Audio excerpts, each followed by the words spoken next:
You know that feeling? The one that hits right before your brain catches up to your eyes?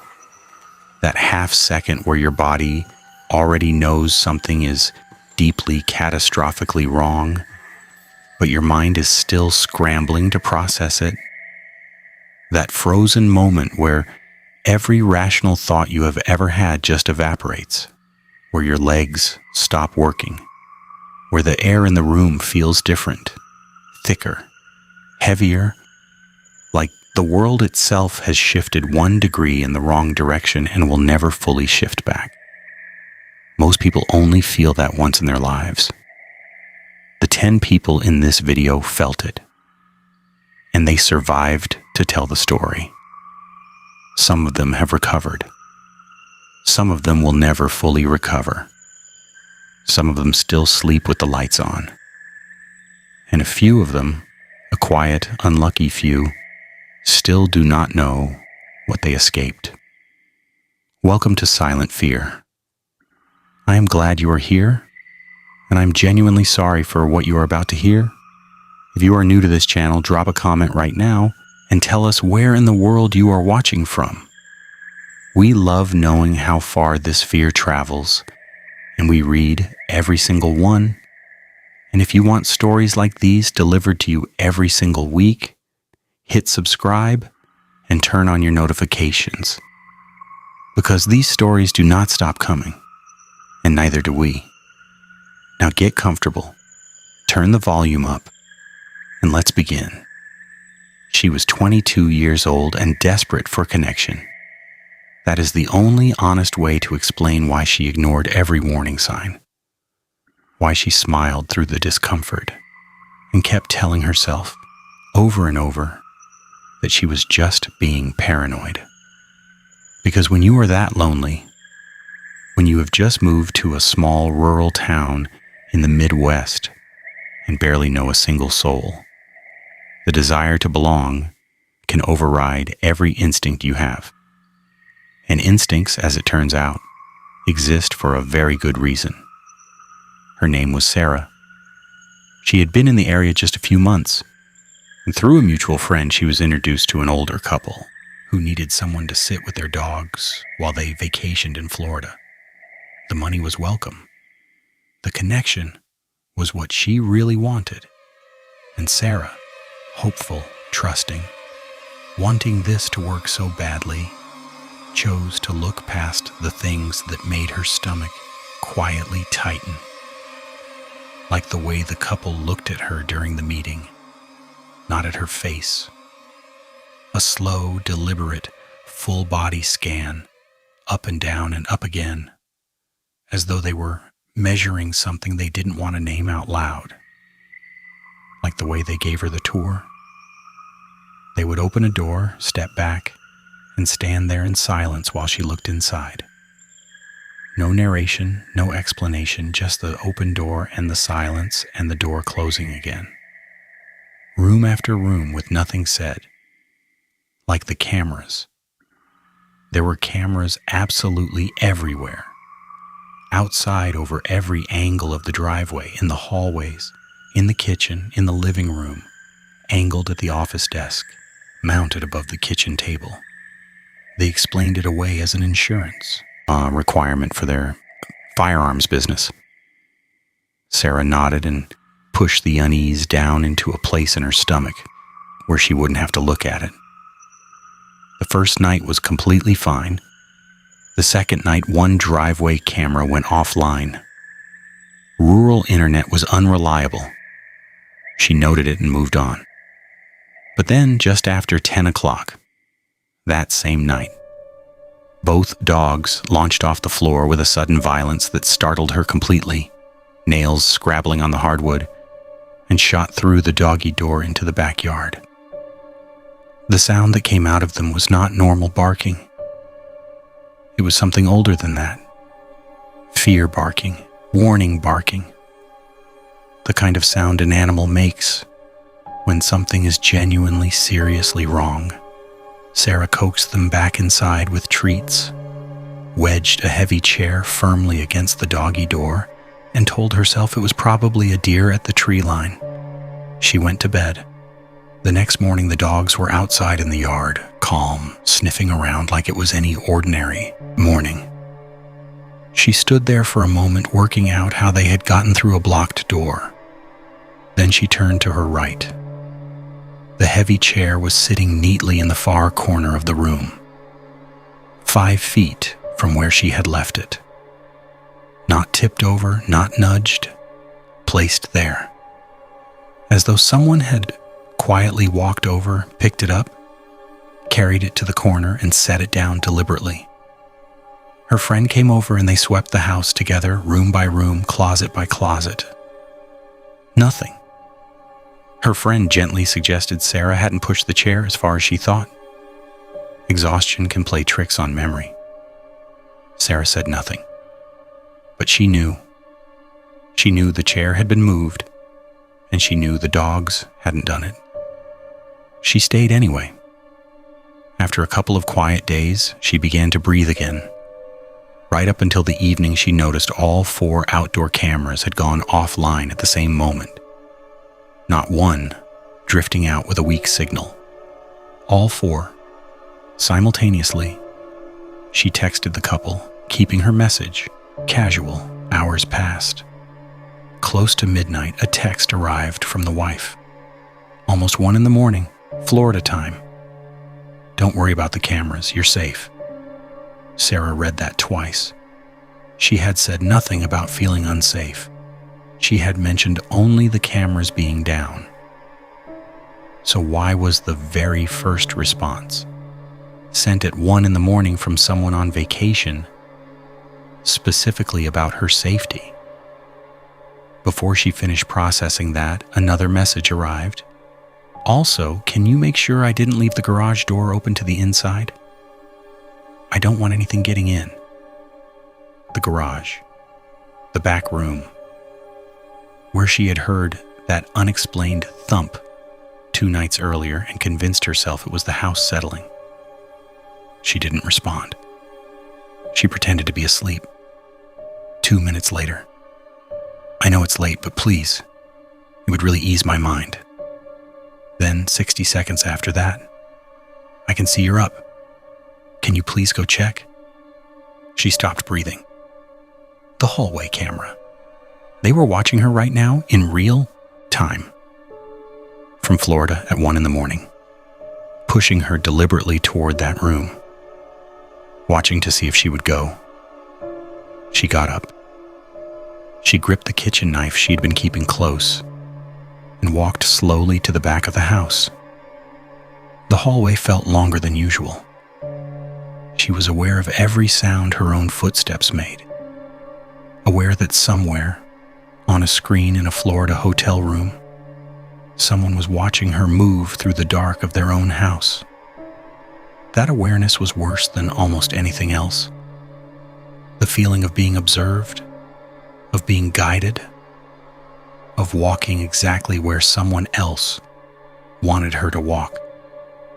She pushed the back room door open with her arms stretched as far as they would go, staying as far back as possible. The garage door was open, completely black inside. She made herself go forward 1 step at a time. Her phone lit up for half a second with a notification, and in that single flash of accidental light, she saw it. An arm, a grown man's arm, pressed flat and motionless against the wall right beside the door she was about to close. She ran, straight through the house and out the front door. As her headlights swept across the open garage, they lit the far corner. And crouched behind a stack of boxes, completely still and watching, was a man in a dark jacket. She drove directly to the police station. The officers found no one. They checked the house, the yard, the perimeter, the tree line. Came back and said the property was clear. They followed her back and checked again with her watching. And still she lay on that couch with the dogs and a kitchen knife until close to 4 a.m. Then her phone buzzed. Plans changed. We'll be home soon. You can go now. No acknowledgement of what had just happened.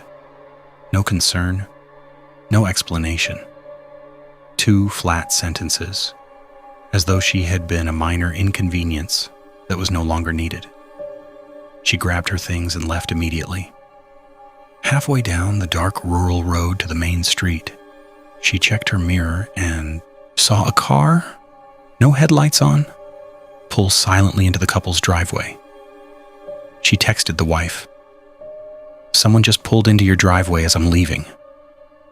The reply came back within seconds. "I know." They had been there the entire time, close by, circling, watching through those cameras as someone waited in the garage for Sarah to come near enough. She is 30 years old now, and she still cannot answer what they were waiting for her to do. She still does not try. James had been bartending long enough to believe nothing on a night shift could surprise him.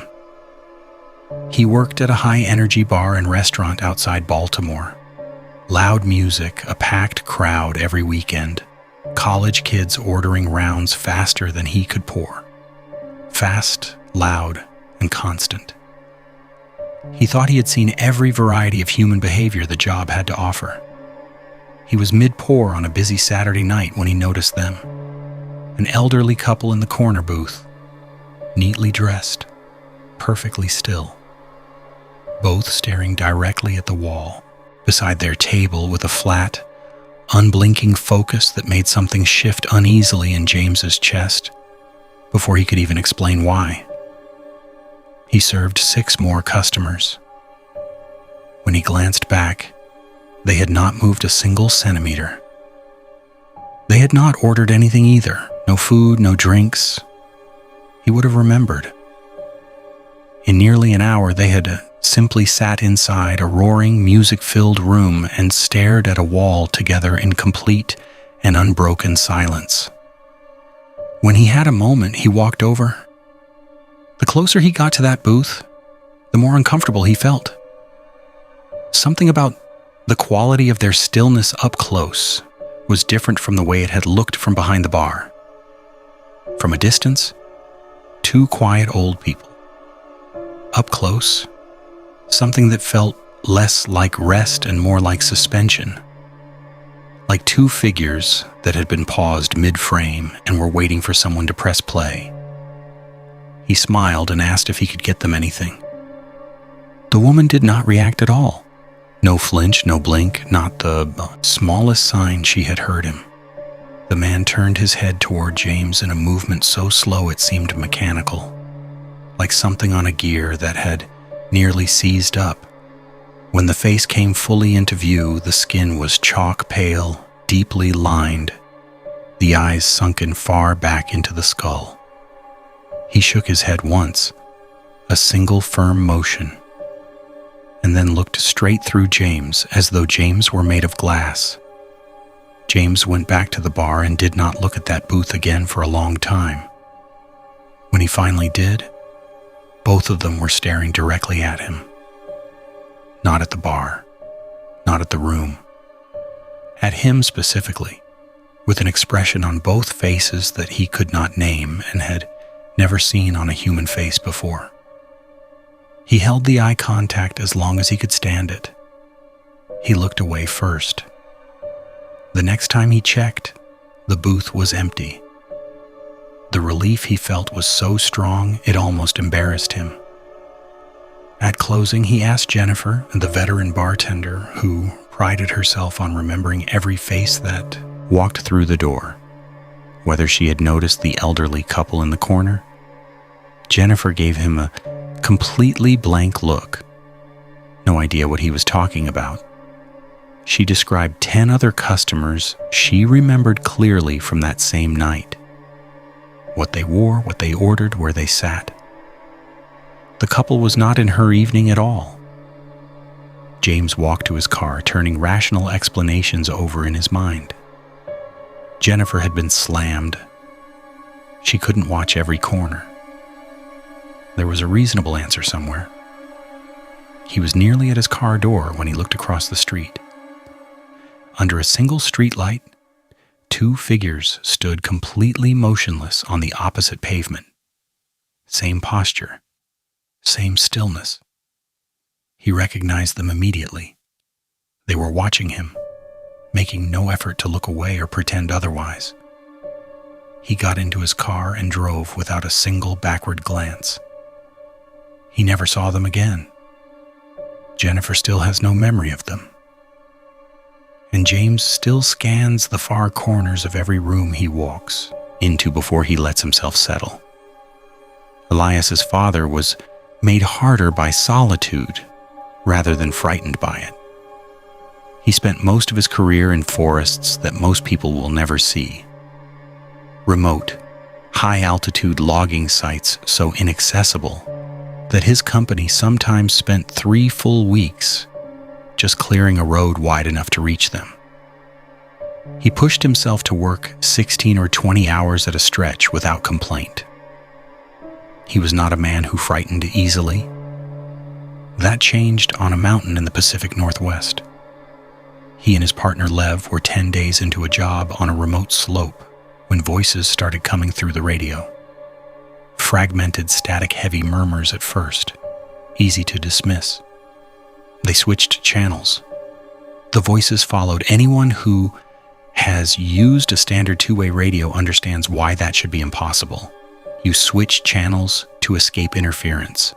The voices should not have been able to follow them, and yet, as they worked higher up the mountain, the voices became clearer. Never fully intelligible, but clearly conversational. And the tone of them was wrong in a way that was hard to articulate. Relaxed, comfortable, as though whoever was talking felt entirely at home on a slope that had been effectively unreachable until 3 weeks ago. Then they started finding the camps, makeshift shelters, footprints in the mud, scattered containers. In a location that had required weeks of road building to access, someone had been living. Lev found the tent on a Tuesday, hidden in thick brush just off the trail. Inside a duffel bag, children's underwear, duct tape, rope, crude handwritten sketches depicting child abuse, and a fresh apple, still firm, that made it undeniably clear whoever owned this bag had been at this site within the last day or two. Lev wanted to leave immediately. Elias's father insisted on finishing the job. They agreed on radio silence and kept working, though the atmosphere of that camp that night was like being buried alive. Around midnight, the Adik radio crackled back to life. 2 men talking about gathering firewood and collecting water. Mundane, ordinary conversation. Elias's father grabbed the receiver and demanded to know who they were and what they were doing there. The radio went silent instantly. Not static. Silence. The deliberate silence of someone on the other end, choosing not to answer. Lev was furious their presence had been announced. They argued briefly and agreed to involve the authorities at first light. Neither of them slept well that night. The forest that had been unremarkable background noise for 10 days now felt active, full of something listening. Every branch movement, every shift of wind in the trees, carried a weight it hadn't carried before. Elias's father lay in his bunk, staring at the ceiling and thinking about that fresh apple, about how recently someone had held it, about the fact that whoever had been in that tent was still up here, on this mountain, and somewhere in the dark just beyond the edge of the light. That same midnight, Lev shook Elias's father awake.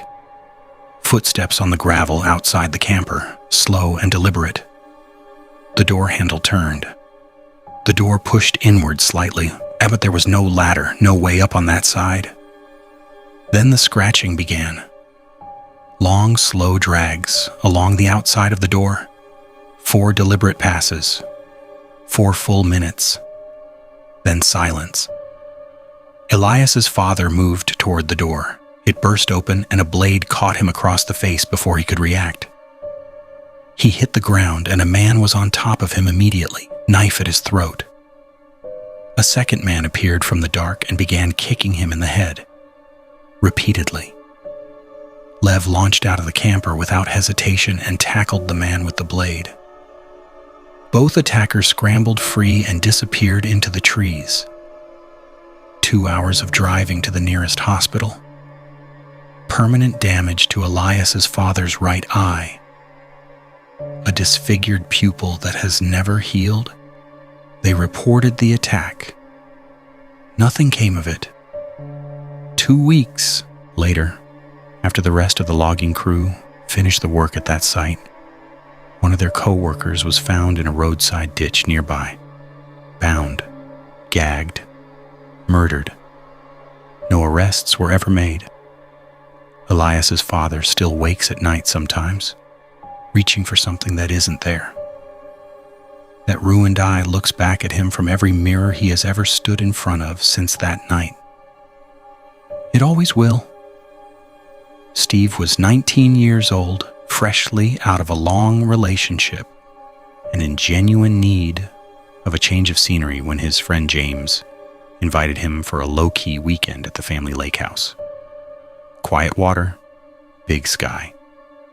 Empty vacation properties all around the shoreline. 2 guys, cold beers, nothing to think about. Exactly what he needed. He spotted the light from the dock just after sunset. A small flicker from the far side of the lake. When Steve shifted position and it stayed steady, he pointed it out to James. They watched the pattern together. 3 short bursts, 3 long, 3 short again, repeating, deliberate. James put it together before Steve did. SOS. They talked themselves out of calling the police. Steve had a legal situation he was managing, and neither of them was of drinking age, and talked themselves into something far worse. They grabbed switchblades from James's older brother's room, dragged a kayak to the water, and started paddling across in the dark. The house across the lake was enormous and badly neglected. The dock had half collapsed, one end submerged. The SOS light had stopped entirely. They found an unlocked ground floor window and slipped through into the dark. The house was completely empty. Not the ordinary emptiness of a long abandoned property. No forgotten furniture, no left behind belongings. Surgically empty, bare floors, bare walls. No trace that any human being had ever lived in that space. Like a stage set, stripped down to nothing.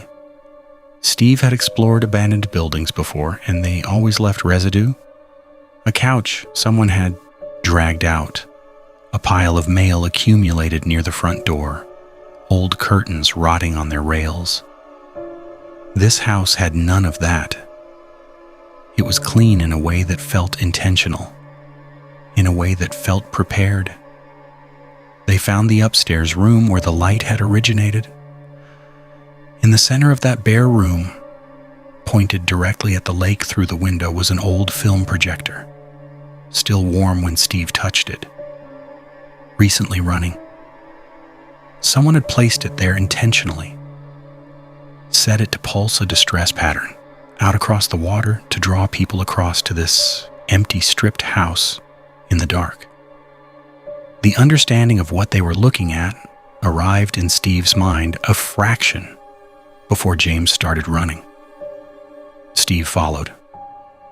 A closed closet door burst open behind them and heavy footsteps thundered down the stairs.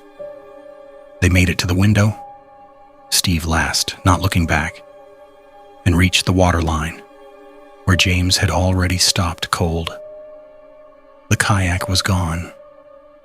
From the side of the house, a large man was running toward them fast. James went straight into the lake. Steve followed without thinking.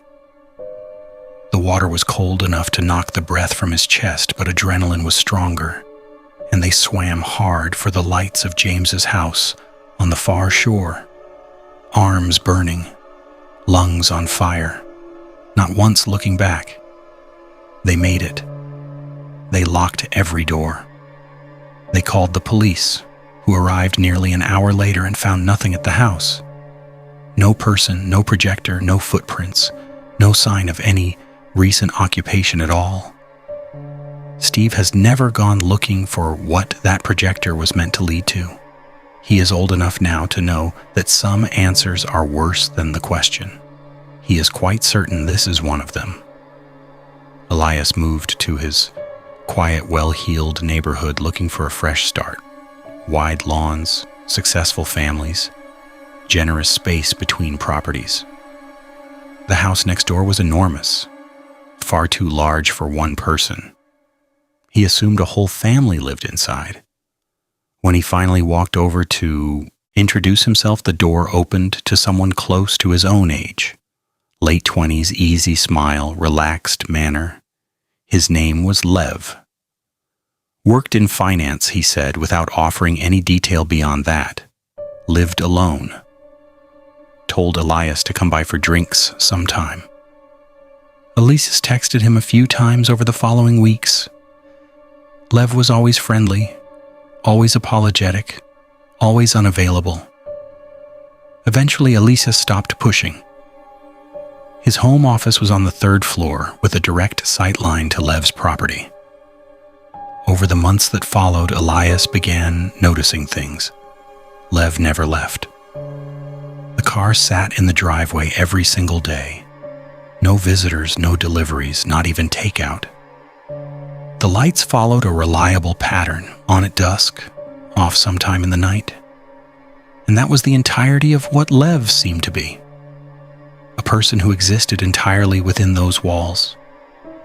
Elias told himself that was just how some people lived. Some people worked entirely from home, ordered everything online, had no interest in going out.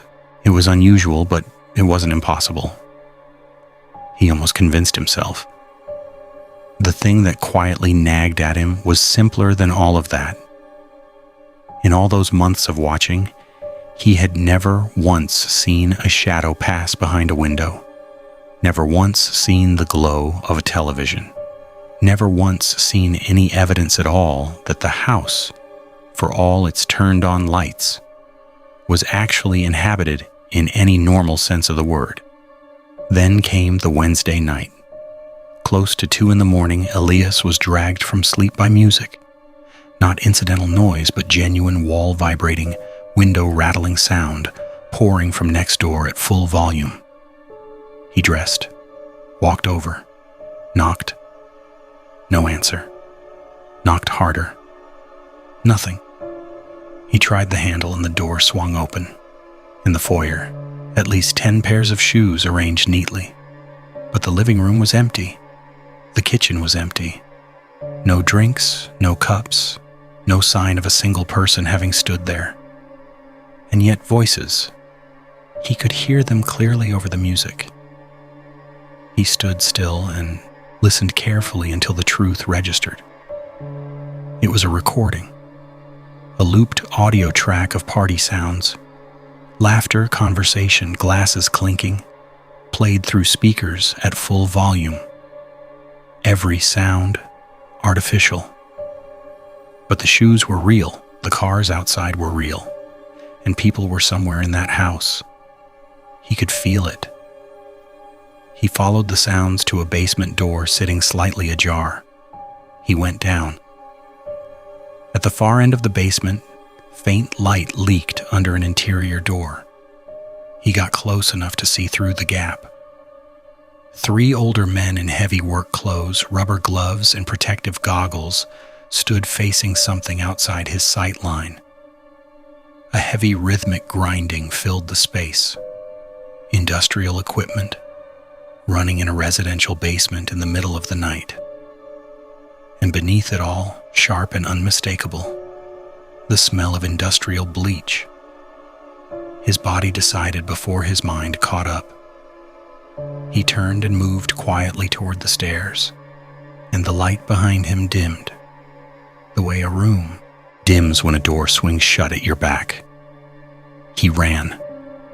Up the stairs, out the front door, over his own fence, in through the side entrance, crouched in the dark below his third-floor window. 8 men came out of Lev's house within minutes, all older, all scanning the yard and street. 2 broke into a heated argument, one shoving the other hard before it broke apart. They went back inside. The music stopped. Lev never came back. Months have passed, the grass is overgrown. A growing pile of packages leans against his front door. Not one of Elias's other neighbors, in a neighborhood full of light-sleeping parents, reported hearing anything that night. Not one. Elias still thinks about the shoes. The men in that basement wore heavy rubber work boots. Someone had brought a separate civilian pair specifically to leave in the foyer, as though it had been critically important that whatever was on the soles of those boots never be tracked into the rest of the house. He has decided not to ask himself too directly what that reason might be. When Elias moved into his grandfather's old house in rural Alabama, all he wanted was simplicity. 10 acres, dense woods on every side. The kind of deep quiet that people who have never lived in it describe as peaceful. And those who have know is something considerably more complicated. On the 7th night, just before sleep, he heard it, whistling from somewhere in the trees. Slow, off-key, shapeless, a wandering tune with no real melody and no clear direction.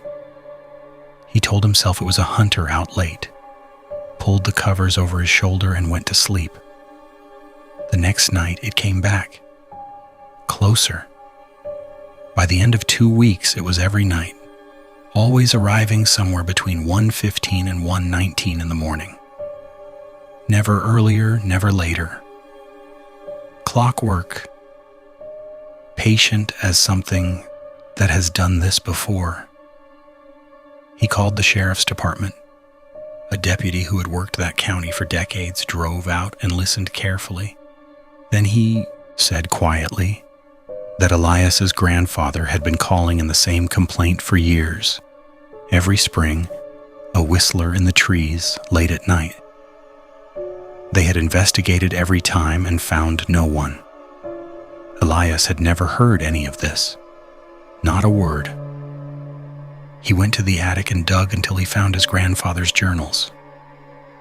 Inside, spanning more than a decade of spring entries, were descriptions of the exact same thing. Always at night. Always when the old man lived alone. He had sat by the front door some nights with a rifle across his knees.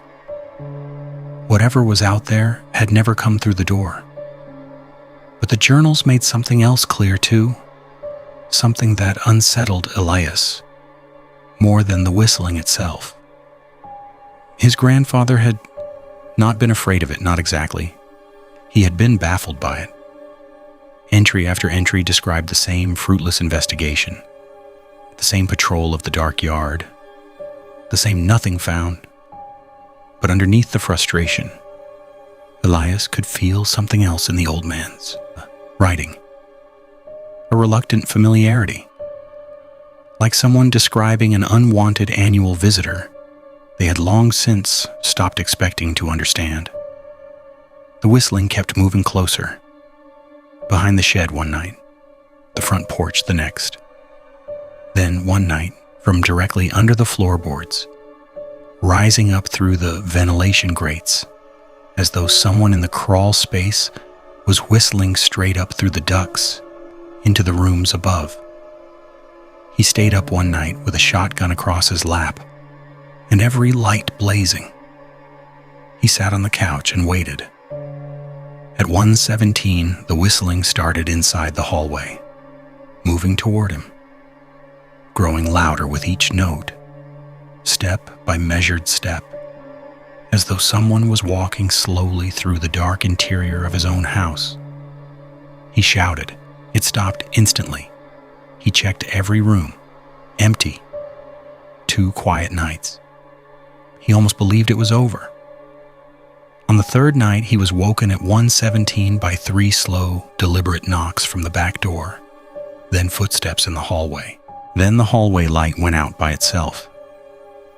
And at the far end of the corridor, barely visible in what little light remained, a figure stood. Dark clothing. Pale face. Completely still. Watching him. He brought the shotgun up with shaking hands and screamed for the figure to stop. It began to turn away slowly. He screamed again. It bolted. He fired into the dark. He drove into town and slept in his truck. The following morning, the deputy confirmed it. Whoever this person was, they had a key. Not forced entry. An actual key to the property. Someone had been letting themselves in and out of his grandfather's house for an unknown number of years, and no one had ever caught them. Elias changed the locks that morning and left the house that afternoon. His father is handling the sale. The buyers have not been told about the springs, about the whistling that arrives on schedule, about the key in someone else's pocket, about the thing that comes back year after year, patient as weather, as though it is simply waiting for the house to be empty and quiet and entirely its own again. James lives alone. Small, familiar house. 1 bedroom, 1 bathroom, a living room, a kitchen, a compact garage. He works his own hours and keeps unusual ones. He is often awake until 3 or 4 in the morning, and has been for years. He knows every sound that house makes.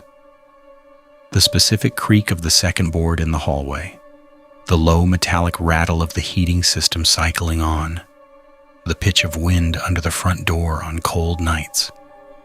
He knows his house completely.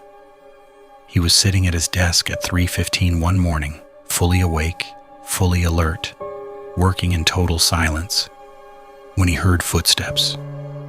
In the hallway, running, full sprint, coming directly and deliberately toward his bedroom door, followed by 4 enormous bangs against the wood so sudden and violent that he slammed his knee on the underside of the desk and knocked his monitor crashing sideways.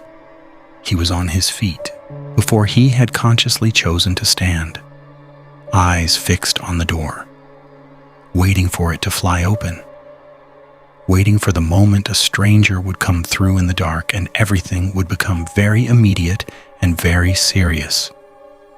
The moment never came. He stood there for a long time, and he cannot accurately reconstruct how long, and heard absolutely nothing. No retreating footsteps, no door elsewhere in the house.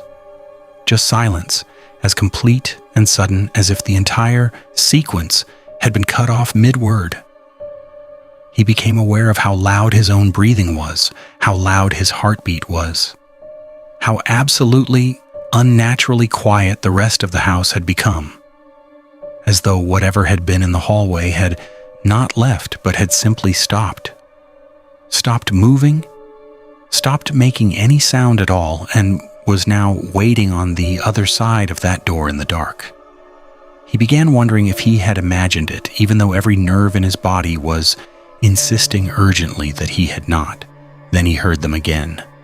Footsteps, moving away from his door now, retreating back down the hallway toward the rest of the house.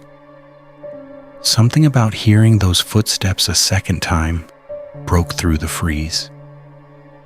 He grabbed an empty bottle from his desk, threw the door open, and ran screaming through his own house like a man fully committed to a decision. Every room, every closet, every window and door, everything was locked. Everything was sealed from the inside. No one was there. The police found nothing. An officer suggested, not unkindly, that he had probably missed an unlocked entry point. James thanked him and said nothing more. He is better now. He has built a version of events he can live with. That there was an unlocked window he missed. That someone entered and panicked and left. That a rational explanation exists somewhere in the sequence he simply cannot locate. He holds on to that version carefully, because without it, he would have to seriously consider the alternative, that everything was locked, that it had been locked the entire time, and that whatever came running down his hallway at 3:15 in the morning had no need for doors to get in, and no need for them to leave. Lev had cleared out more foreclosed properties than he could accurately count. He knew the job's particular emotional texture, the abandoned photographs, the furniture nobody claimed, the quiet intimacy of other people's left-behind lives. He was comfortable inside empty houses. He had never once been afraid of one. The house in rural upstate New York changed that permanently. An elderly woman had died there. No heirs had come forward. Utilities disconnected for over a year. Lev arrived on a Monday morning, found the exterior intact but overgrown, shouldered the swollen front door open, and went to work. His phone rang 20 minutes in. He had already confirmed zero signal. The call should not have connected. The screen read, "Unknown caller." He answered and heard nothing but low, crackling static. He ended the call, told himself it was a glitch, and kept working. In the sewing room, a large corkboard covered the wall in newspaper obituaries, all local, all carefully cut with scissors and pinned in neat, deliberate rows. Dozens of them. He photographed everything and moved to the master bedroom where a rotary phone sat on the nightstand. Off-white plastic yellowed with age, line long since disconnected. He logged it and moved to the bathroom. His phone rang again. Unknown caller. He answered and stepped into the hallway. 5 seconds of silence. Then a whisper. Barely there. Pressed close to inaudible but unmistakably deliberate. Don't answer the phone in the bedroom. The call ended. He stood in the hallway of a house with no signal, in a rural area where nobody knew he was working, and tried very hard to find a rational explanation. He checked every window. No vehicle outside, nothing disturbed anywhere. He went back to work.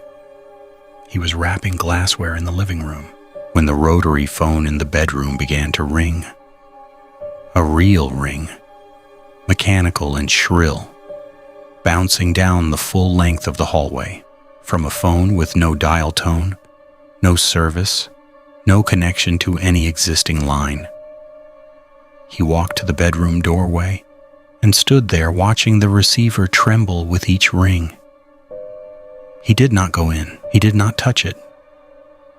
When it finally stopped, he backed away and went directly to the basement to finish the walk-through and leave. In the back corner of the basement, on a small table he nearly walked past, sat a cordless phone. Newer model, gray plastic, coated in undisturbed dust. Beside it, a stack of handwritten notebooks. He opened one. Every page contained a name, a date, and a brief notation. Rang once, didn't answer. Rang twice, picked up, warned him. Answered immediately, would not listen. Dozens of entries, years of them. Someone had been using this property as a kind of outpost at calling people, apparently attempting to deliver a warning and recording whether they heeded it. Lev stood there in that basement for a moment longer than he should have, leafing through page after page, trying to make sense of the scale of it. These entries stretched back years. Whoever had maintained this system had been doing so for a long time, with a patience and a consistency that was more disturbing than almost anything else about that house. They had kept records. They had tracked outcomes. And they had apparently kept going, entry after entry, whether or not anyone had ever listened. Lev set the notebook down, climbed the basement stairs without taking his eyes off the dark corners, and drove straight back to his office. He filed a vague report about possible squatters. He said nothing about what he had actually found. A second crew member was sent to the property 4 days later. That evening, Lev received one text. The bedroom phone rang while I was in there. "What the hell?" Lev called immediately. The man had not answered it. He had simply left the house as fast as he reasonably could. He resigned the following morning, no notice, no explanation. Lev eventually confirmed he was fine, active on social media, but they never spoke again. Lev never asked what else the man had seen in that house. He has decided he is better off not knowing. She was 10 years old when her family moved into the new house. Bigger, better neighborhood, quieter street. She had been looking forward to it. The first night, she was woken just past midnight by soft shuffling inside her closet. She lay still and watched the door move. A subtle inward shiver, as though something on the other side had leaned gently against it. She stared at it until she fell back asleep. In the morning, the closet door was standing slightly open. She had closed it properly before bed. A week later, tapping started on the second floor window. No branches grew anywhere near that glass. She had checked carefully in daylight. The sound continued for minutes, stopped when she pulled the covers over her head, and resumed when she lowered them. One night she made herself look. A pale hand was pressed flat against the outside of the glass, motionless, positioned far too high for anyone to reach without a ladder. It stayed there a long time. Then it slid slowly downward and disappeared into the dark below the sill. She told her mother. Her mother laughed. She told her stepfather. He laughed louder, though she noticed afterward that he quietly started leaving the hallway light on every single night, without ever once mentioning that he had done so. Her 4-year-old brother began talking about the white lady not long after. Matter of fact, the way small children are about things they have simply accepted. She comes into his room at night. She sits on the edge of his bed. Her eyes are completely black. Their mother wrote it off as imagination. But one night, the little boy's screaming brought the whole house running, and when his sister reached him first, she found him bundled under his blanket and shaking, telling them the white lady had been standing in his doorway in the dark, just standing there looking at him. His sister believed him without hesitation. She began dreaming of the figure herself, impossibly tall, head close to the ceiling, too tall to be a person. A white dress that moved in still air, dark, tangled hair, a face the color of chalk, eyes that were not eyes but simply holes, pure absence where something should have been. The figure would stand in the far corner and whisper her name in a voice like dry leaves dragging across stone. Sometimes she would wake, and the whispering would still be there, faint but real and very close, as though it had followed her out of the dream and was waiting. The worst night came during a rainstorm. Hard wind, heavy rain. She woke and watched her locked window unlock itself, watched the latch turn by itself, watched the frame slide up. The white lady came through from outside, floating, feet never touching the floor, and drifted silently toward the foot of the bed. It leaned down until the face was directly before hers. She felt cold air on her cheek, like breath from something kept very cold. Her name. One final time. She screamed until her voice cracked. Her parents found the window closed and locked, the room empty. They were frustrated in the way adults become frightened of things they cannot categorize. They channeled it into sternness. She went to therapy for a while. The therapist was kind and careful and talked about night terrors, about how the brain manufactures vivid experiences during the half-waking state, about how stress and change, a new house, a new school, a new stepfather, could intensify these episodes dramatically. She listened and nodded and said the right things. She was a smart child, and she understood that there were answers she was supposed to arrive at, and she arrived at them, and she kept everything else entirely to herself. Her brother eventually stopped talking about the White Lady, but on certain nights she could hear him, voice very small, telling something to go away. She understood that his silence was a survival strategy rather than a resolution. He had simply learned, as she had, that the adults in that house were not going to be useful about this particular problem. They lived in that house for 3 more years. It never became ordinary. She is an adult now. On nights with heavy rain, she still checks the corners before crossing a dark room. She knows exactly why, and she has stopped pretending otherwise. One detail above all others keeps her from filing any of it under childhood fear. She confirmed it years later in the first honest conversation she ever had with her brother about that house. The pale hand on the window appeared 11 full days before her brother first mentioned the White Lady. They had never spoken to each other about any of it at the time. When they finally compared memories, the descriptions matched in every single detail. Neither of them has ever found an explanation. Neither of them has stopped, quietly, looking for one. Steve had not seen his old school friend Lev in years when the message arrived without warning. Come up for a weekend. A mountain town, deep snow, old memories, a chance to catch up. Steve missed him. He said yes. The drive took hours. Black ice on the mountain roads, almost no other traffic. The sun gone by 4 in the afternoon since it was early December. By the time he reached Lev's area, the world had contracted to the reach of his headlights, and the quiet, steady fall of snow. Lev came outside to meet him in the driveway, and in that very first moment, standing in the cold outside that old wooden house on the side of the mountain, Steve understood that something about his friend was wrong. Not wrong in the way people change through ordinary years. Wrong in something more fundamental, more essential.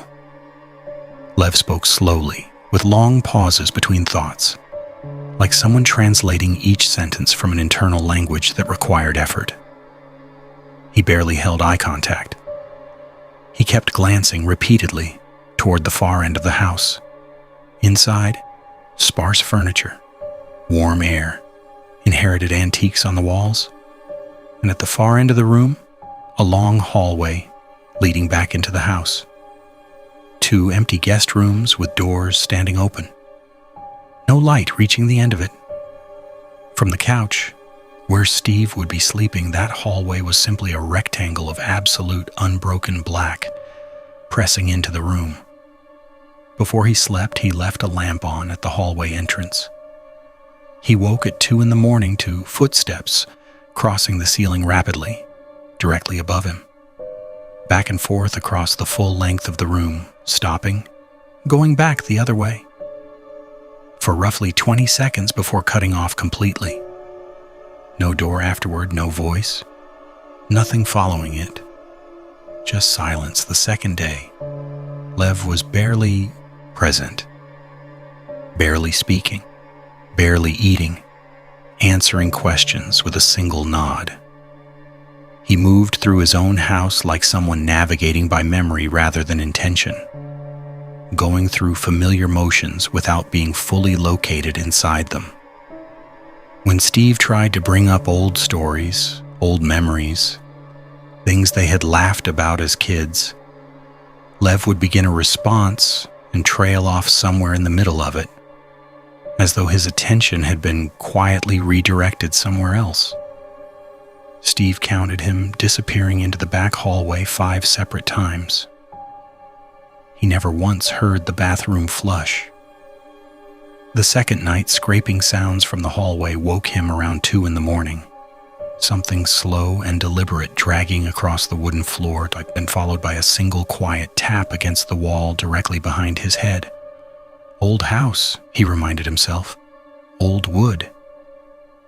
He rolled over and slept. The third night, he woke at 2 with no sound and no warning. His body was completely immovable. Every muscle locked simultaneously, only his eyes still working. Sleep paralysis, a term he knew, but had never experienced until that moment. The helplessness was total, and at the very end of the hallway, framed in the dark, Lev was standing, arms at his sides, head level, eyes aimed across the full length of the room, directly at Steve, with a stillness so complete it went beyond the ordinary stillness of a person standing still. This was the stillness of something that had been standing there for a long time, waiting without impatience. Steve tried to say his name. No sound came out. He tried to move a single finger. Nothing. He could only watch as Lev stood at the end of that hallway and watched him back in complete silence. After what felt like a full, unbroken minute, Lev turned his head slowly to the right and walked into the open door of the far guest room. He disappeared into the darkness without a sound. The paralysis released gradually. Fingers first, then arms, then the ability to sit upright. Steve was drenched in sweat. He forced himself down that hallway, step by careful step, and pushed open the guest room door. In the far corner, a shape stood facing the window. Back to the room, completely still. He could not tell in the dark whether it was Lev or not. He backed out of the doorway and ran upstairs. Lev was in his bed, fully and deeply asleep, breathing slowly, completely undisturbed. When Steve shook him awake and described what he had seen, Lev would not look toward the stairs. He would not go down to check. He would not explain.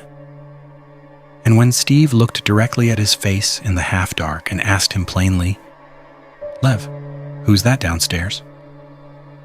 Lev shrugged. One small lift of a shoulder.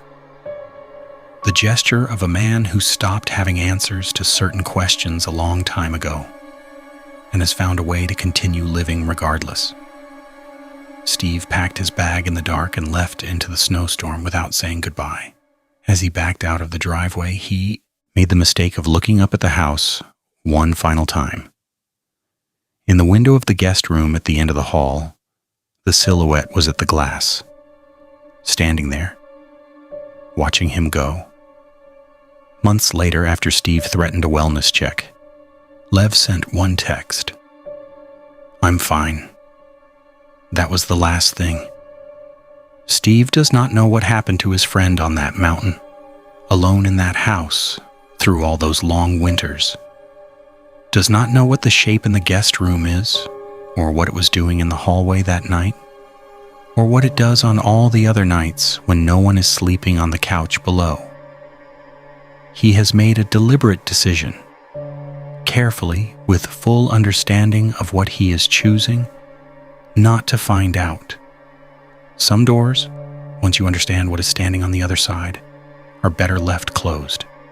10 stories, 10 ordinary people living ordinary lives until something broke through the ordinary and left a gap that none of them have ever been able to fully close. No legends, no myths, no music to tell you when to be afraid. Just people. And the things that happened to them when they were alone or nearly alone in the dark. And the questions that not a single one of them, not Sarah, not James, not Elias's father, not Steve, not any of them, has ever been able to answer. That is the part that stays with you, not the events themselves, as terrifying as they were. It is the open endings, the missing explanations, the sense that the world contains things that do not follow the rules you were taught to rely on, and that those things were here long before any of us and will be here long after. If something in these stories sounds familiar, if there is something that has been sitting quietly in the back of your mind that you have never told anyone, drop it in the comments. We read all of it, every single word. Tell us where you are watching from tonight. If you are not yet subscribed, now is the time. We are here every single week. The stories never run out, and neither do we. I am Silent Fear. Stay safe out there.